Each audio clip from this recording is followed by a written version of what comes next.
Good morning, सभी को नमस्कार।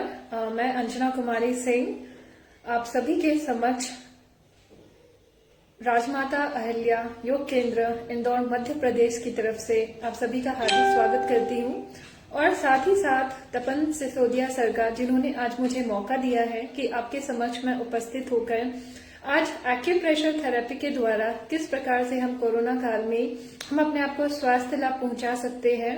क्योंकि एक्यूप्रेशर जो पद्धति है वो बहुत ही सरल और बहुत ही सामान्य सी पद्धति है, लेकिन समान होते हुए भी बहुत विशेष है अगर आप इसे सही तरीके से जान पाए कि किस तरीके से हम इस थेरेपी का प्रयोग करते हैं विभिन्न प्रकार के रोगों की रोकथाम के लिए। तो आइए शुरू करने से पहले हम एक बार ओम का उच्चारण करेंगे और ओम के उच्चारण में भी मैं आपको एक पॉइंट है CV17, तो जो भी चीजें आज हम करते जाएंगे उन सारी क्रियाओं में हम आपको कुछ ना कुछ पॉइंट्स जरूर बताएंगे, तो आप ध्यान दीजिएगा, आप उसको रिलेट कीजिएगा। शुरू करने से पहले मैं चेक करना चाहूंगी कि भी जुड़े हैं। मुझे कमेंट बॉक्स में लिख के बताएं कि क्या आपको मेरी आवाज बहुत अच्छे से क्लियर आ रही है।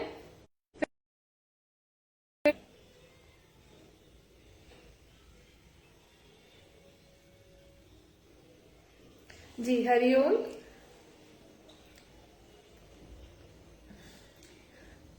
Hariom sir, please comment box में लिखें आपको हमारी आवाज आ रही है।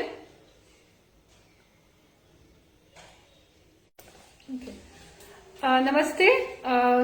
बीच में कुछ कनेक्शन इशू है यहाँ पे। मैं रांची झारखंड से हूँ। यहाँ का जो वेदर है वो थोड़ा सा रेनी है, काफी बारिश वगैरह हो रही है, तो हो सकता है नेटवर्क कनेक्शन हो, लेकिन आप सभी बने रहेंगे। फिर से क्षमा चाहती हूँ और फिर से प्लीज मुझे बता दें क्या मेरी आवाज आपको अच्छे से आ रही है, क्या आप मुझे सुन पा रहे हैं। कमेंट बॉक्स में आप मुझे लिख दें और फिर मैं आगे शुरू करती हूँ।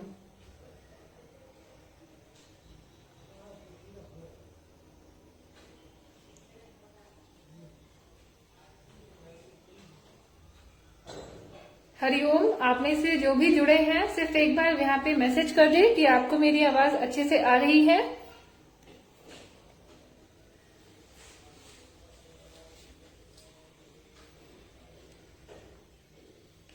ठीक है, आज हम अपना सेशन शुरू करते हैं। एक बार मैं फिर से अपना परिचय, छोटा सा परिचय दे देती हूँ। मैं अंजना कुमारी सिंह, रांची झारखंड से। मैंने योग में MA yoga and naturopathy and PG diploma in योग थेरेपी किया है।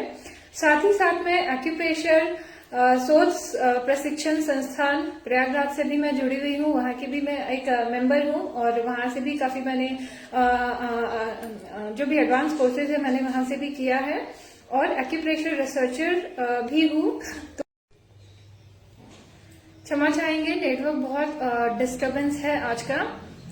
मैं आज का सेशन शुरू करती हूँ प्रभु का नाम लेके। सबसे पहले हम ओम का उच्चारण करेंगे। आपको ओम उच्चारण के लिए आपके जो दोनों अंगूठे हैं बिल्कुल चेस्ट के बिल्कुल सेंटर में, ठीक है, आप अपने दोनों हाथों को हृदय चक्र के पास लेके आए और जहां पे भी आपके दोनों अंगूठे मिलते हो वहां पे अच्छा सा प्रेशर आपको देना है।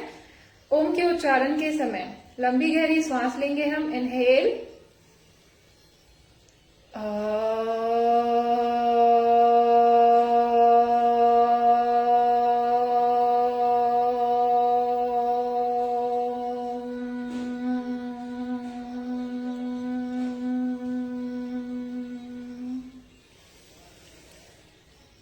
सभी को नमस्कार, सभी को प्रणाम।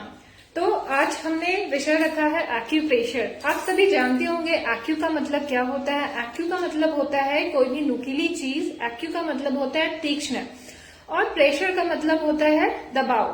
तो जब भी हम किसी चीज से, मतलब जब भी हम किसी अपने शरीर के किसी भी विभिन्न अंगों पे या उससे रिलेटेड जो रिफ्लेक्स पॉइंट होते हैं, प्रतिबिंब केंद्र होते हैं, जब भी हम उन पे प्रेशर देते हैं, प्रेशर हम बहुत सारे तरीकों से दे सकते हैं।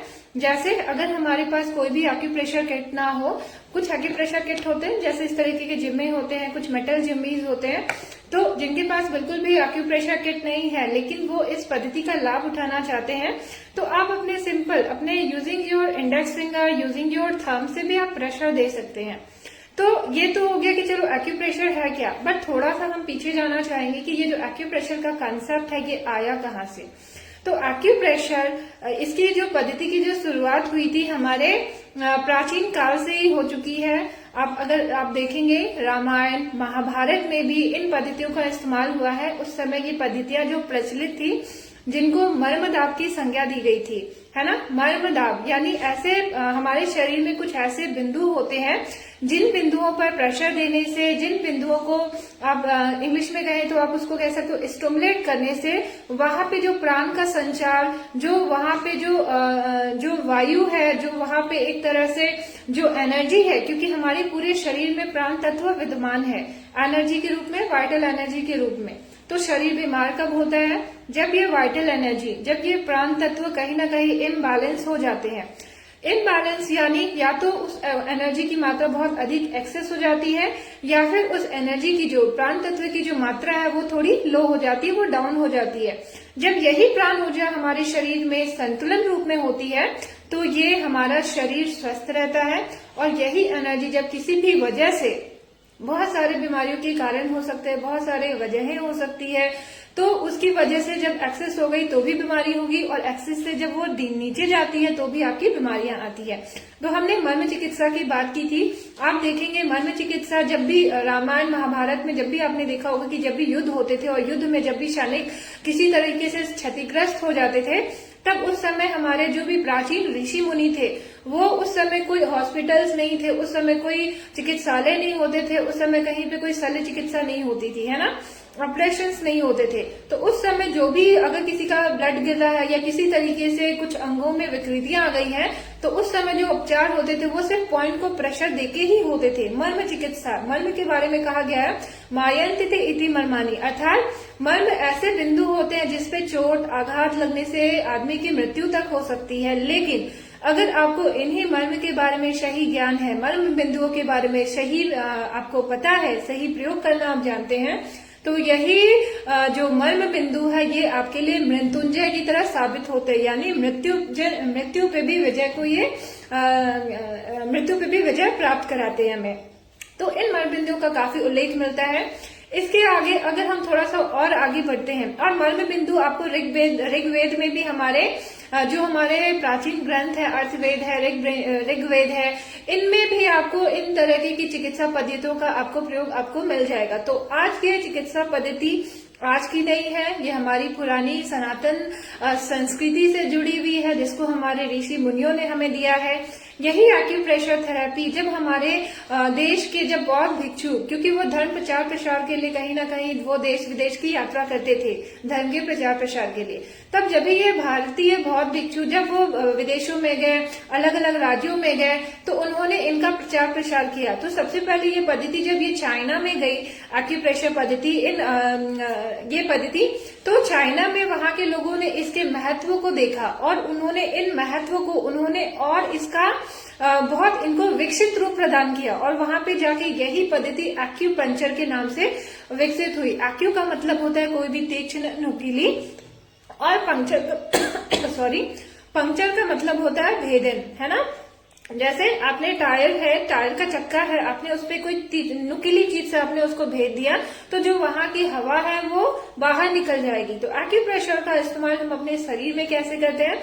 किसी भी शरीर की किसी भी पार्ट में अगर कोई विकृति है, वहां पे लगता है कि टॉक्सिन्स भर गया है, वहां पे के टॉक्सिन्स को रिलीज करना है, तो एक्यूपंक्चर पद्धति में उन्हीं बिंदुओं पर हम एक नुकीली जो सुई होती है उसके द्वारा उसको पंक्चर किया जाता है, उसके द्वारा उसको भेदन किया जाता है, ताकि टॉक्सिन्स रुकने और जो ऊर्जा का प्रवाह है, जो ऊर्जा का संचार है, वो पूरी तरह से ठीक हो।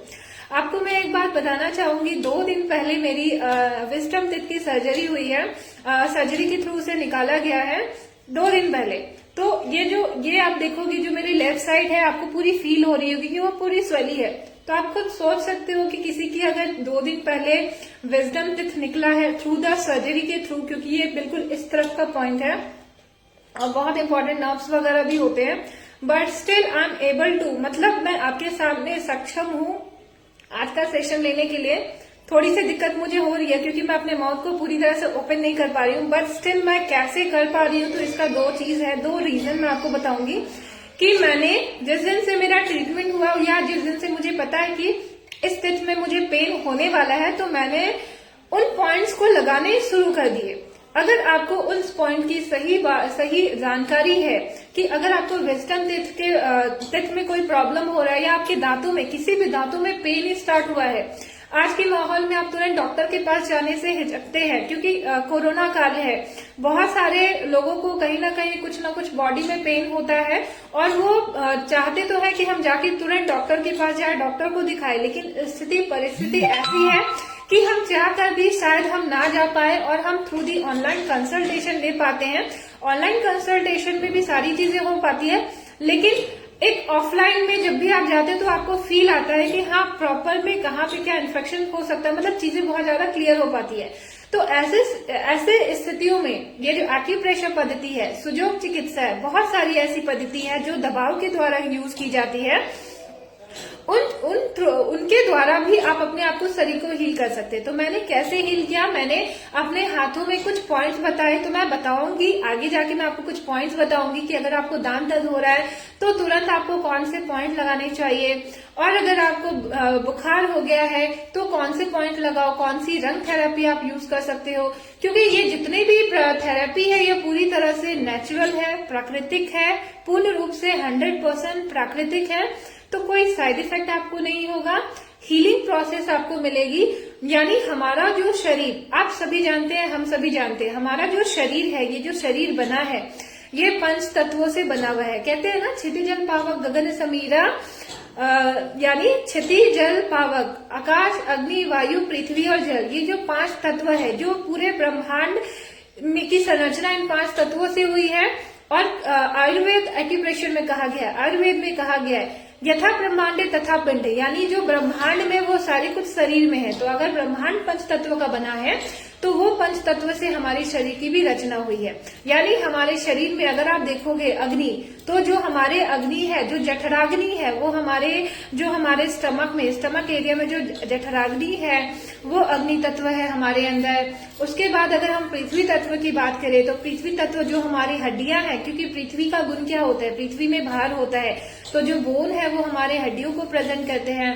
जो जल तत्व है, जितने भी हमारे शरीर में लिक्विड है, लिक्विड हमारे शरीर में बहुत सारे रूपों में है, जैसे हमारा ब्लड है, हमारा प्लाज्मा है, हमारे यूरिन्स होते हैं। तो जो भी चीजें हमारे शरीर में, जो पसीना होते हैं हमारे, तो जो भी चीजें हमारे लिक्विड पार्ट में है वो सारे जल तत्वों को रिप्रेजेंट करते हैं।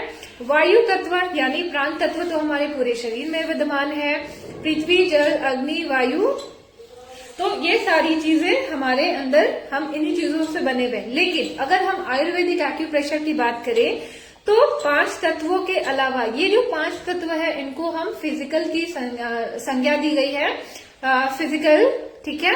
और कुछ 5 चीजें और है जिनको कहा गया है मेटाफिजिकल, यानी सूक्ष्म से भी सूक्ष्म रूप, जिनको हम देख नहीं पाते हैं लेकिन हम उसकी अनुभव कर सकते हैं, उसकी अनुभूति ले सकते हैं। तो ये 5 तत्व क्या क्या है, और बहुत अच्छी चीजें मैं आपको अभी बताने वाली हूँ कि ये जो 5 तत्व है फिजिकल एंड 5 तत्व जो है मेटाफिजिकल, वो आपके हाथों की हथेलियों में है, पैर के पंजे में है। तो हाथों की हथेलियों में ये जो हमारे उंगलियां है, ये पांचों उंगलियां, 10 उंगलियां हमारे फिजिकल और मेटाफिजिकल है। तो ध्यान से देखिएगा, सबसे पहले हम लोग शुरू करते हैं तम तत्व से। तम जिसका अर्थ होता है अंधकार। अगर आप देखोगे हमारी उत्पत्ति या आप किसी भी चीज की जो उत्पत्ति होती है, जो निर्माण काल होता है, वो हमेशा अंधकार में होता है, वह हमेशा तम में होता है। क्योंकि आप देखिए, जब एक बच्चा माँ के गर्भ में होता है तो वहां पे भी क्या होता है, वहां पे तम होता है, अंधकार होता है, वहां पे कोई प्रकाश नहीं होती है ना। वो है कि डायरेक्टली सन की लाइट तो पड़ेगी ही पड़ेगी, लेकिन वो जो अंदर है वो तो तम में है, तम से ही उसकी उत्पत्ति हो रही है, शुरुआत उसका तम से ही हो रहा है। और जहाँ पे आप अपने गार्डनिंग करते हो, आप कुछ बीजों को जमीन में लगाते हो, तो वहां पे भी जब आप कुछ बीजों को जब आपने मिट्टी के अंदर रखा, तो वो जो मिट्टी, वो भी कहाँ पे है, वो भी तम है, वो भी अंधकार से ही उसकी उत्पत्ति हो रही है, ठीक है।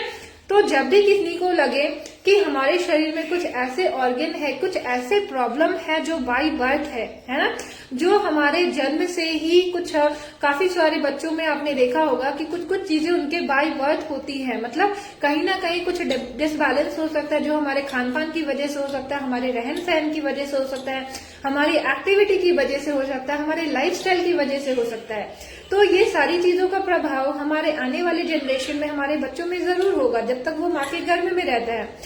तो तम की उत्पत्ति, तो मैंने क्या कहा कि अगर किसी को कोई भी ऐसे बच्चे हैं या बहुत जो बड़े भी हो गए हैं, लेकिन उनकी कुछ ऐसी बॉडी के जो प्रॉब्लम्स है जो जन्म से हैं, यानी तम से है ना, तो हमारे हैंड में राइट हैंड का जो ये जो थंब पार्ट है, ये हमारा है तम। इसको हम लोग कहते हैं 0, ठीक है, फिंगर नंबर 0, और इसको कहा गया है तम का। तो अगर किसी को भी ऐसी प्रॉब्लम है जो जन्मजात है, तो आपने थंब को, आपको इसको स्टिमुलेट करते रहना है।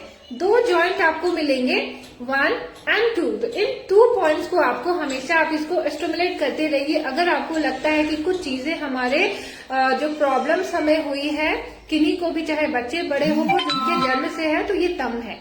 तम के बाद आता है, तम के बाद जो फिर उसके आगे का जो स्टेप होता है, तम के बाद आया हमारा आकाश, ठीक है, क्योंकि आकाश जो है वो बहुत विशाल है और उसका कोई अंत नहीं है ना, ये अनंत है, विस्तार है आकाश में। तो आकाश तत्व ये हमारा लिटिल फिंगर को कहा गया है।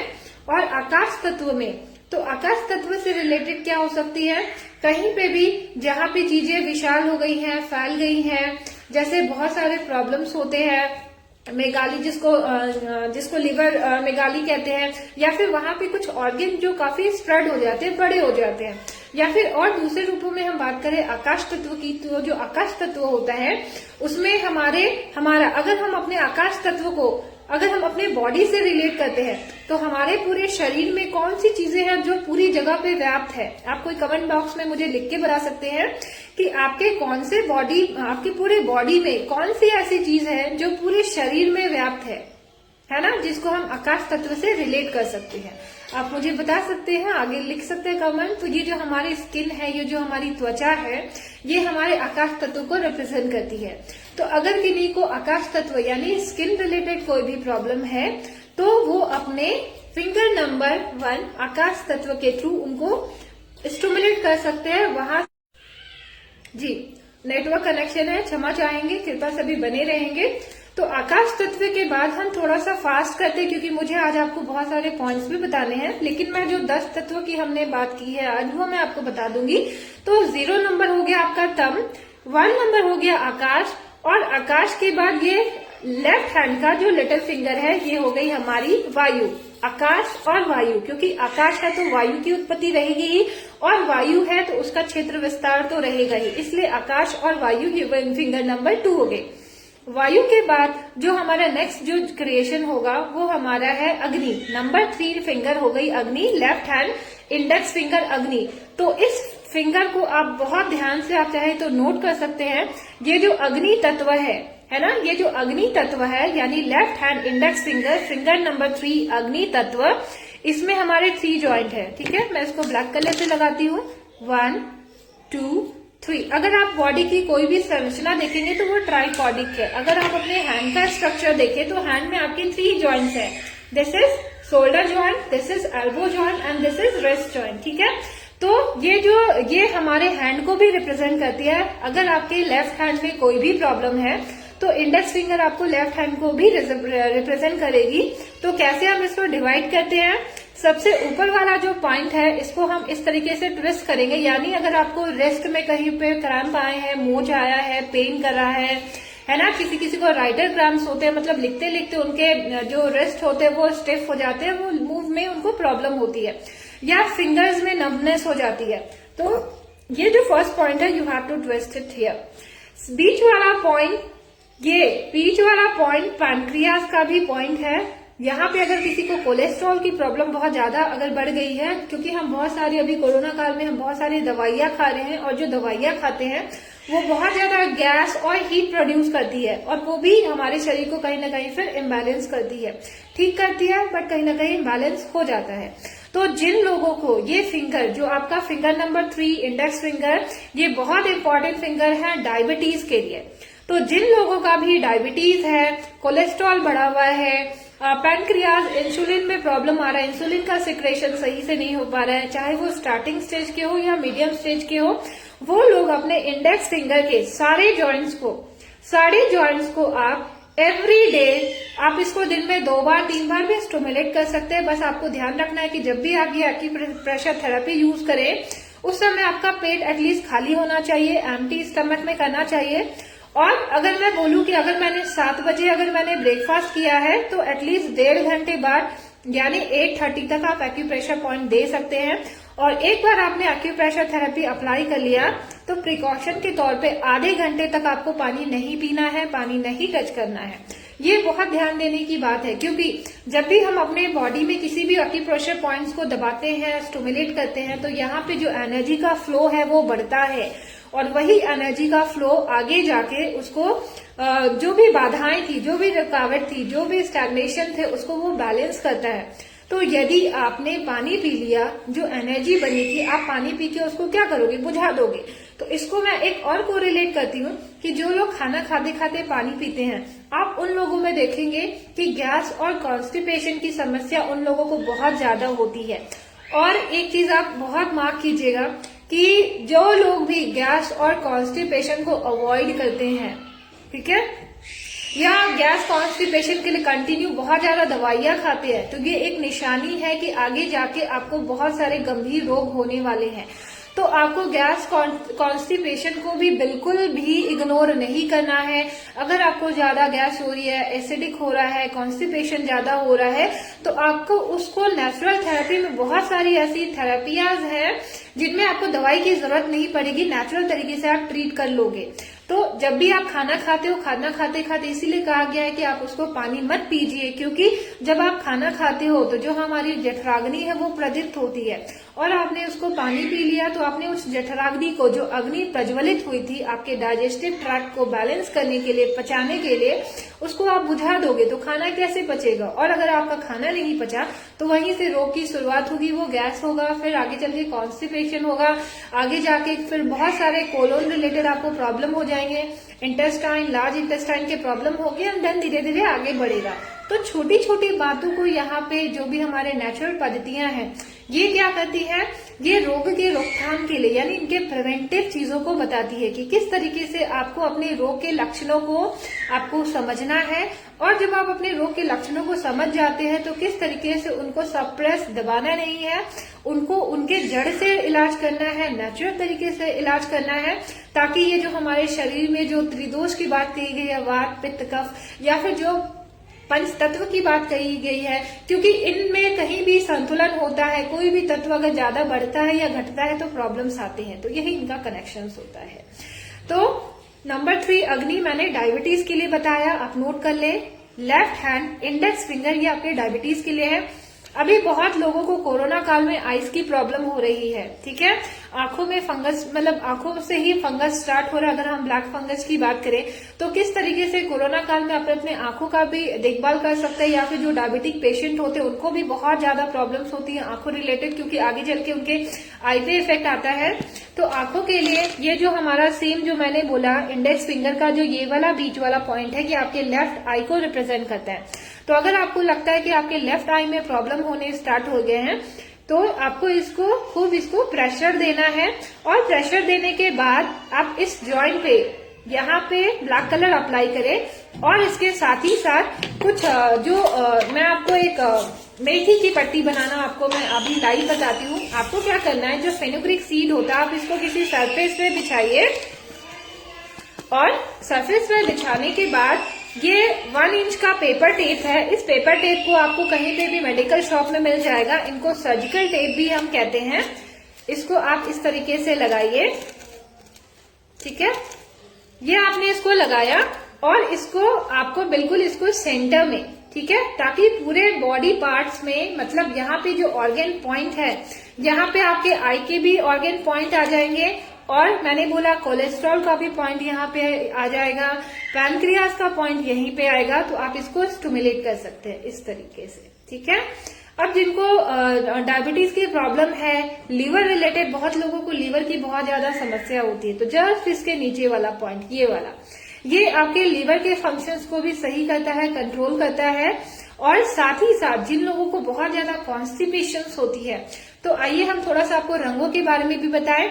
कॉन्स्टिपेशन में क्या होता है, हमारे जो मल होते हैं वो सूख जाते हैं, और जब आप मोशंस के लिए जाते हो तो वो बहुत हार्ड हो जाते हैं, और बहुत हार्ड होते तो कभी कभी ब्लड भी आता है, यानी वहां के ऑर्गन में डिफेक्ट आने शुरू हो गए हैं।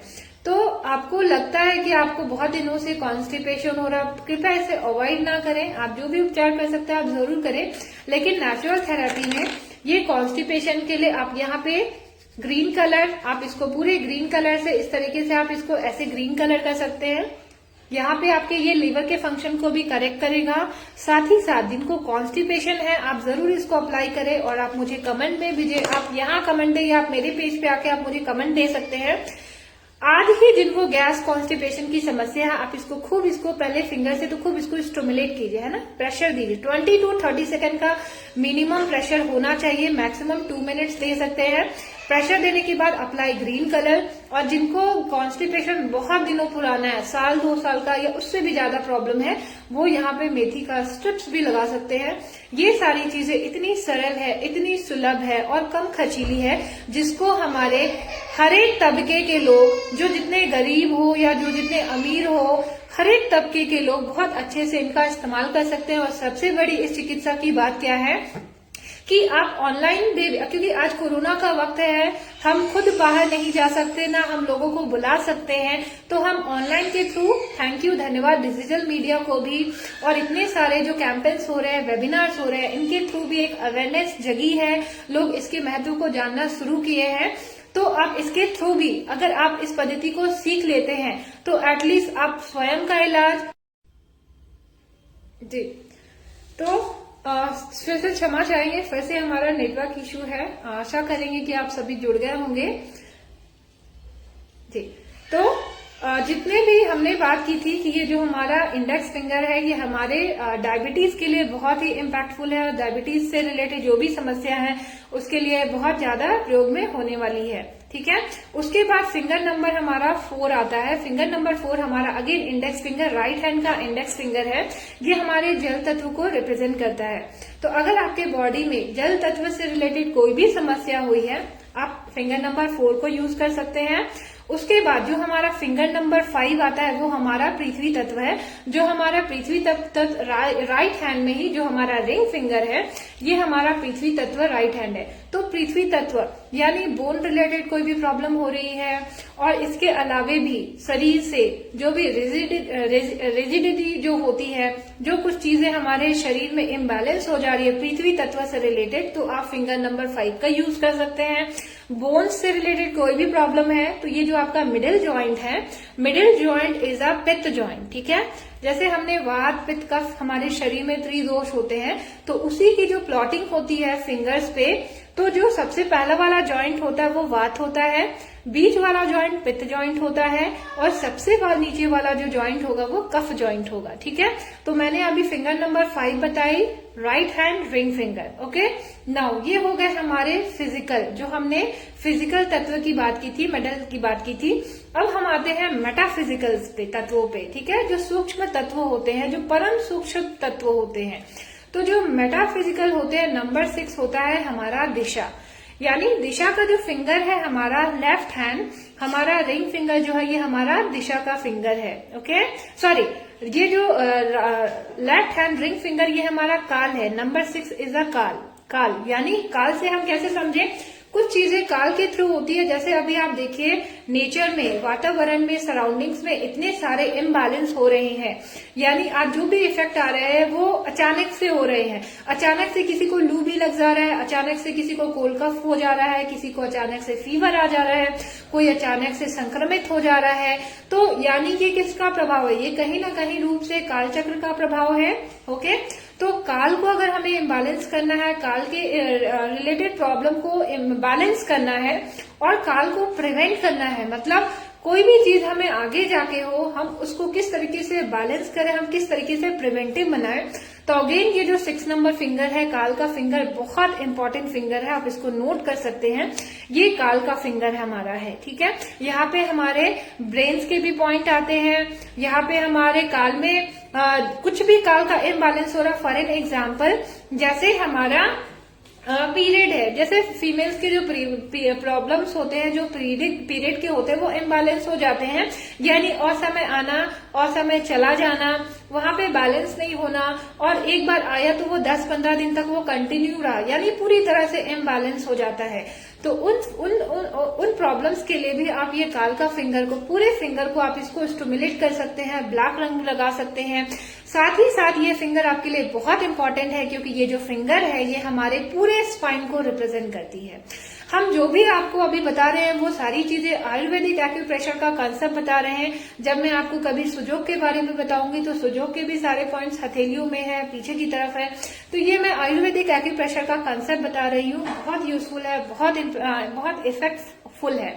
तो number 6 left hand ring finger, ये पूरी काल की फिंगर है। तो जब भी आपको लगे आपके शरीर में जो प्रॉब्लम है, व्याधियां है, वो काल की वजह से हो रही है, काल के दुष्चक्र की वजह से हो रही है, और मुझे स्वयं को प्रिवेंटिव करना है, तो व्हाट यू कैन डू, आप इसको तीनों जॉइंट पे इस तरीके से रिंग की तरह, ब्लैक कलर आप जरूर रखें, क्योंकि ये जो ब्लैक कलर होता है, ये ब्लैक कलर हमारे लिए पॉजिटिविटी है। ये ब्लैक कलर हमारे एनर्जी बढ़ी हुई है, घटी हुई है, एनर्जी को बैलेंस करता है। प्लस ब्लैक कलर कहीं पे भी पेन है, उस पेन को स्टिमुलेट करता है, उस पेन में बहुत अधिक आरामदायक होता है। तो ब्लैक कलर आप हमेशा यूज कर सकते हैं। आप बचपन से भी देखें तो जब हम छोटे थे तो हमारे माता पिता हमें काला टीका लगाते थे। क्यों? क्योंकि एक ही कंसेप्ट था कि उनको बुरी नजर से बचाना है। तो वो एक कंसेप्ट कह सकते हैं, क्योंकि वो भी हमारे कंटिन्यू वो चीजें चली आ रही हैं। लेकिन इसका सही मायने में क्या अर्थ होता है ब्लैक कलर का? ये हमारी एनर्जी को बैलेंस करता है। पेन रिलेटेड सभी चीजों में ब्लैक कलर बहुत इंपॉर्टेंट है। और इन्फेक्शंस के लिए, किसी भी प्रकार का इन्फेक्शन हो रहा है उसके लिए black colour is very important. तो दिस इज काल का चक्र से रिलेटेड। और स्पाइन का कोई भी प्रॉब्लम है तो स्पाइन को भी हम 3 पार्ट में डिवाइड कर देते हैं। सबसे ऊपर वाला जॉइंट सर्वाइकल, तो सर्वाइकल रिलेटेड इश्यूज में आप इस जॉइंट पे प्रेशर दे सकते हैं। दूसरा थोरेसिक, सर्वाइकल के नीचे थोरेसिक है ना, तो थोरेसिक के लिए आप इस जॉइंट पे प्रेशर दीजिए, इस फेलेंक्स पे प्रेशर दीजिए। और सबसे नीचे वाला हमारा हो जाता है लंबर एरिया, यानी जिनको साइटिका का प्रॉब्लम है, कमर दर्द है, तो वो इस जॉइंट पे कंटिन्यू प्रेशर दे सकते हैं। साथ ही साथ आप एक ड्राई मटर, क्योंकि मैग्नेट्स किसी के पास नहीं होंगे, तो जो ड्राई मटर आते हैं, देखिए ये ड्राई मटर, एक ड्राई मटर आपको टेप पे चिपकाना है और उसको यहाँ पे एक आप लगा सकते हो। तो this is finger number 6। Now finger number 7 is your Disha. ठीक है, दिशा है ये आपका left hand middle finger, this is Disha. तो दिशा का यूज क्या होता है? जैसे दिशा का यूज हम लोग कहाँ पे करेंगे? जैसे कोई व्यक्ति है जिसका डायरेक्शंस गलत हो गया, शुरू में वो ठीक था लेकिन गलत संपर्क में आने के साथ कुछ ऐसे लोग को संपर्क में आए जिनसे उनका जो कहते हैं ना मति गति भ्रष्ट हो जाना, बुद्धि भ्रष्ट हो जाना, पहले ये कितना अच्छा था बट उनके संपर्क में आने से वो थोड़ा सा इम्बैलेंस हो गया है ना, उदंड हो गया है।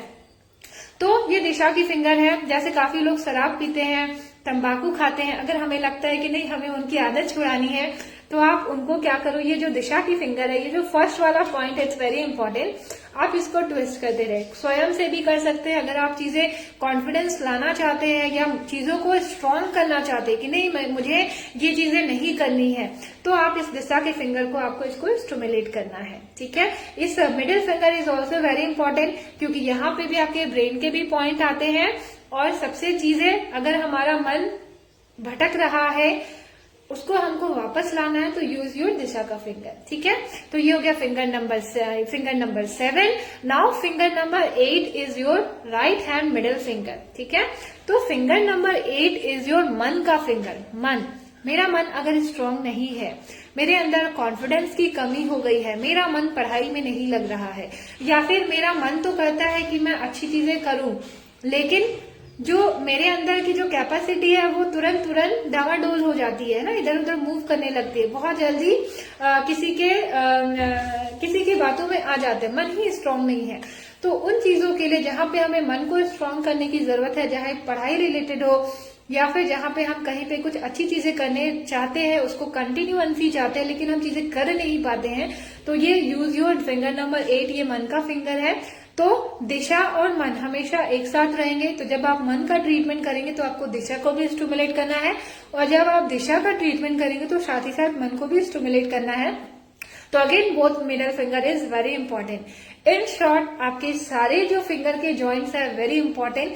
आपके पास समय है कम से कम दिन में 1 बार या 2 बार आपको हर एक जॉइंट्स को आपको स्टिमुलेट करना है। आप देखेंगे आप में अंदर खुद ही कितने सारे चेंजेस आते हैं।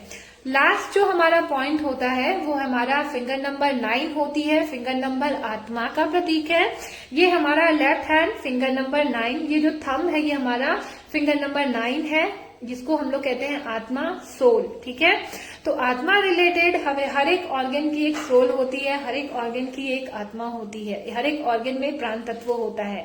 और जब हमारा शरीर जो हमारा फिजिकल से, जब हम बहुत सारी योग, मेडिटेशन, क्षमा भाव से जब अपने आप को पूरी तरह से बैलेंस करके जब हम ऊपर उठते हैं, तो हम सभी जानते हैं कि योग का अर्थ क्या होता है, आत्मा से परमात्मा का मिलन ही योग है। तो आयुर्वेदिक एक्यूप्रेशर में भी हम अपने जब इन सारे फिंगर्स को बैलेंस करते हुए, जब इन सारी चीजों को बैलेंस करते हुए हम आगे बढ़ते हैं, तो आत्मा यहाँ पे फिंगर नंबर 9। तो फिंगर नंबर 9 भी आपका बहुत ज्यादा इंपॉर्टेंट है, क्योंकि फिंगर नंबर 9 ये जो फर्स्ट थंब है, ठीक है, ये जो फर्स्ट जॉइंट है। अब आपको यहाँ पे थोड़े सुजोग की भी बातें बता देती हूँ। सुजोग में ये जो टिप है, this is represent your face area. तो अगर आपको फेस में कोई भी प्रॉब्लम है, आईज, नोज, माउथ, तो ब्लैक फंगस की अगर हम बात करें कोरोना काल में, तो लोगों को आईज के भी प्रॉब्लम हो जाते हैं, नोज के भी हो जाते हैं, माउथ, टंग सफेद हो जाती है, यानी वहां पे व्हाइट फंगस है। तो आपको इसको बहुत स्टिमुलेट करना है। अब यहाँ पे कुछ पॉइंट्स हम फटाफट आपको बताएंगे। जिन लोगों को हाई बीपी की समस्या है, ठीक है, घर पे है, अब बहुत सारी दवाइयां खा रहे हैं, आप अपनी दवाइयां कंटिन्यू करें, बट दवाइयों के साथ इन थेरेपीज को भी अप्लाई करें। 1-2 महीने बाद जब आपको लगे कि आपकी डोजेस, आपके डॉक्टर जब आपको कहे कि नहीं आपका तो थोड़ा कंट्रोल हो गया, आप थोड़ी दवाई की डोजेस कम करो, तो फिर आप फील करोगे कि सही में ये थेरेपी ने बहुत अच्छा इम्पैक्ट किया है और आप नेचुरल तरीके से अपने आप को क्योर करने वाले हो। तो जिनको भी हाई बीपी की प्रॉब्लम है, अपने लेफ्ट थंब नेल के नीचे आपको यहाँ पे एक ग्रीन कलर का सर्कल बना ले, इस तरीके से, हाई बीपी में, ठीक है, ग्रीन कलर, हाई बीपी में ग्रीन कलर। और बहुत ज्यादा जहाँ पे कुछ लोग ऐसे हैं जो जहाँ पे उनका जो इन्वायरमेंट है वो बहुत ज्यादा हॉट है, बहुत ज्यादा गर्म है, लू बहुत ज्यादा लगते हैं लोगों को, तो वहां पे वो ग्रीन कलर लगा के रखे। ये जो ग्रीन कलर है ये जल तत्व का प्रतीक है, ठीक है। तो ग्रीन कलर जब यहाँ पे आप अप्लाई करोगे तो आपको हाई बीपी में भी रिलैक्स फील होगा, और साथ ही साथ आपको अगर गर्मी बहुत ज्यादा लग रही है, आप यहाँ पे ग्रीन कलर अप्लाई करें, आपको बहुत अच्छी ठंडक मिलेगी। जिन लोगों को लो बीपी की प्रॉब्लम है वो इसी पॉइंट पे they can apply red colour. क्यों? क्योंकि लो बीपी में क्या होता है, हमारा जो ब्लड का प्रेशर है वो डाउन हो जाता है। बहुत लोगों को ब्लड की भी कमी हो जाती है ना, एनर्जी कम हो जाती है। तो जिनको लो बीपी की समस्या वो यहाँ पे रेड कलर लगा सकते हैं। 4 से 6 घंटे आप अप्लाई कर सकते हैं। बस आप कलर थेरेपी अप्लाई करें, सीट थेरेपी अप्लाई करें, मैग्नेट अप्लाई करें, प्रेशर अप्लाई करें। अप्लाई करने के बाद आधे घंटे तक पानी नहीं पीना है, पानी नहीं टच करना है। This is the principle thumb rule. आप इसको गांठ बांध लीजिए। अगर आपने अभी जस्ट नहाया है और आप सोचो कि मैं अभी मेरे पास टाइम है, मैं थेरेपी अप्लाई कर लूं, तो बिल्कुल भी नहीं। शरीर को सामान्य अवस्था में आने दें, 1-1.5 घंटे बाद ही आप इसको अप्लाई करें। अगर आपने अभी भोजन किया है तो भी 1-1.5 घंटे बाद ही आप इसको अप्लाई कर सकते हैं। एम्प्टी स्टमक यानी सुबह जब आप उठते हो, जब आप योग प्राणायाम कर लेते हैं, उसके बाद इस थेरेपी को अप्लाई कीजिए। आधे घंटे तक पानी मत पीजिए। उसके बाद आप कुछ भी चीजें कर सकते हैं। और ये जो सीड्स थेरेपी है, बेस्ट टाइम है, आप इसको रात में इस्तेमाल करें सोने के पहले। जैसे 8 o'clock आपने डिनर किया, 9-9:30 आप ये सारे थेरेपी पॉइंट्स आप लगा ले, आराम से निश्चिंत होकर सो जाए। पानी पीने की आपको जरूरत नहीं है। आधे घंटे तक आपको नहीं पानी पीना है, वैसे भी आपको अच्छी नींद आएगी। जब आप इन चीजों को अच्छे से ट्रस्ट करोगे, स्टिमुलेट करोगे, आपको नींद बहुत अच्छी आएगी। और नींद अच्छी आने का ही मतलब है कि आपके शरीर में ये जो ऊर्जाएं हैं ये बैलेंस होने स्टार्ट हो गए हैं। शरीर ने इन ऊर्जाओं को लेना शुरू कर दिया है। ठीक है, तो हमारा टाइम ऑलमोस्ट हो चुका है, बट क्विक अब थोड़ा सा कुछ और पॉइंट्स बताते हैं। सबसे पहले कोरोना प्रिवेंटिव, ठीक है। मैंने आपको फिंगर बताया, फिंगर के इंपॉर्टेंस बताए। तो कोरोना प्रिवेंटिव आपके ये जो बोथ लिटिल फिंगर है, इन सारे जॉइंट्स पे, मतलब मैं क्विक आपको जॉइंट्स पे सिर्फ लाइन बता के दी हूँ, ये ऑल 3 जॉइंट्स पे both little finger as in preventive, जिनको कोरोना नहीं हुआ है वो इन तीनों फिंगर पे रिंग की तरह बोथ लिटिल फिंगर पे कलर लगाए, ठीक है।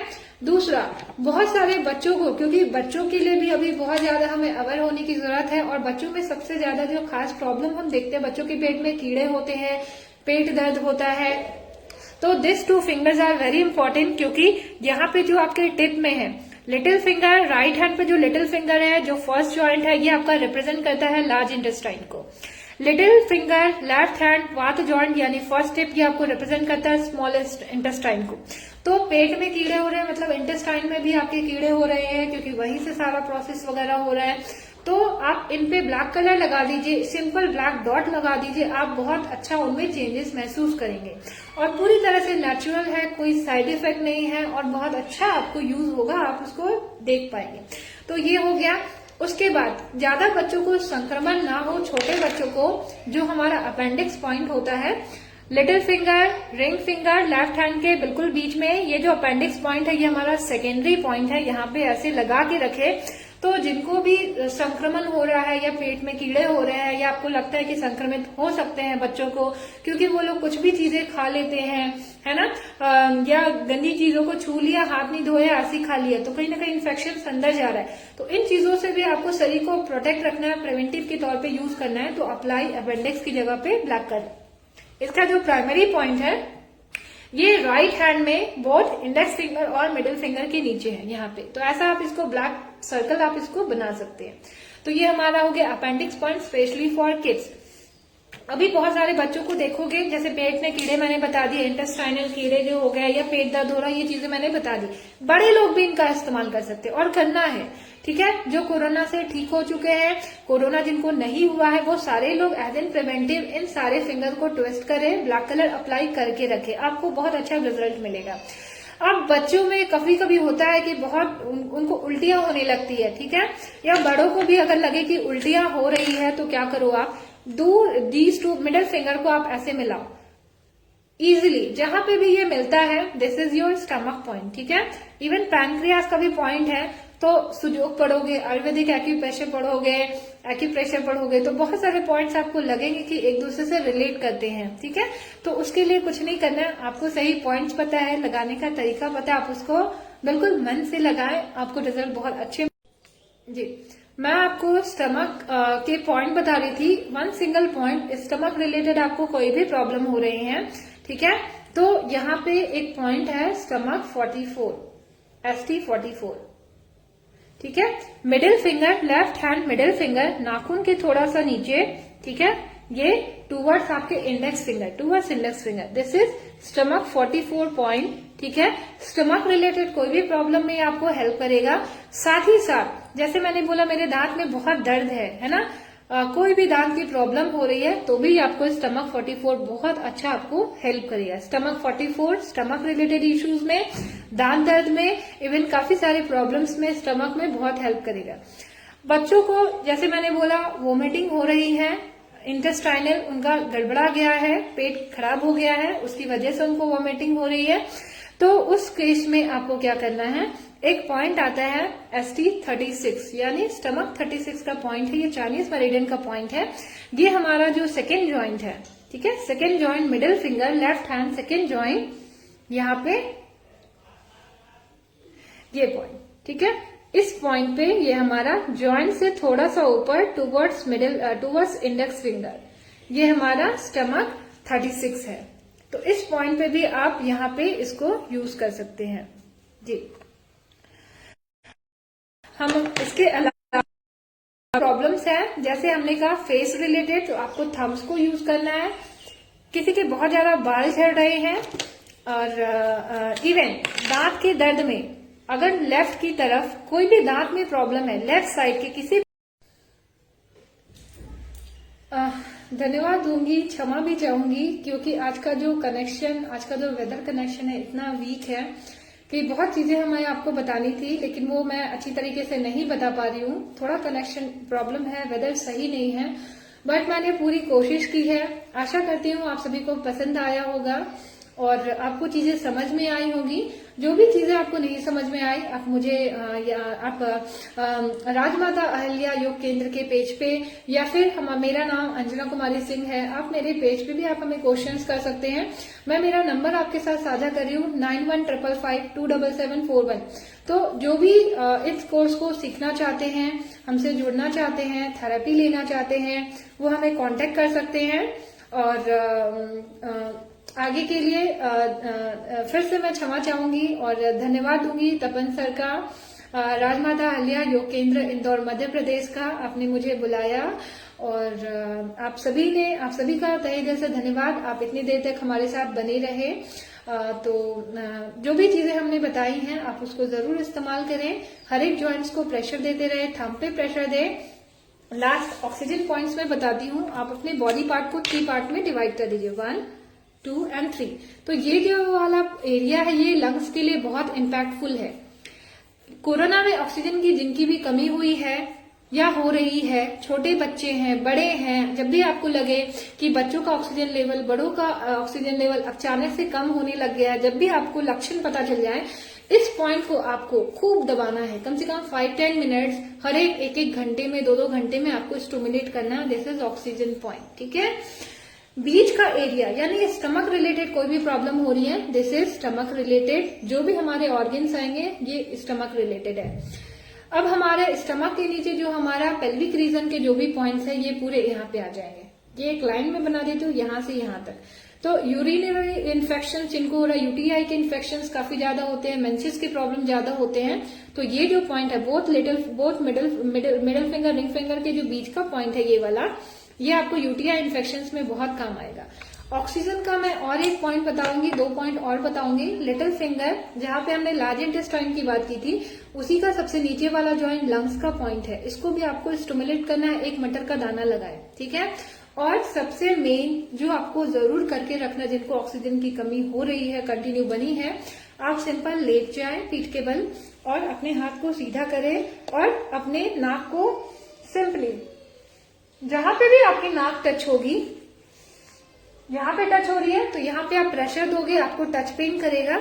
इस जगह पे एक ब्लैक कलर लगाएं और 1 मटर का दाना, ठीक है। देखिए ये पॉइंट पे प्रेशर दोगे, आपको टच पेन होगा, दैट मीन्स पॉइंट आपकी सही है। 1 मटर का दाना कंटिन्यू लगा के रखे। ऑक्सीजन लेवल्स में आपको ये बहुत बैलेंस करेगा। This is a emergency point.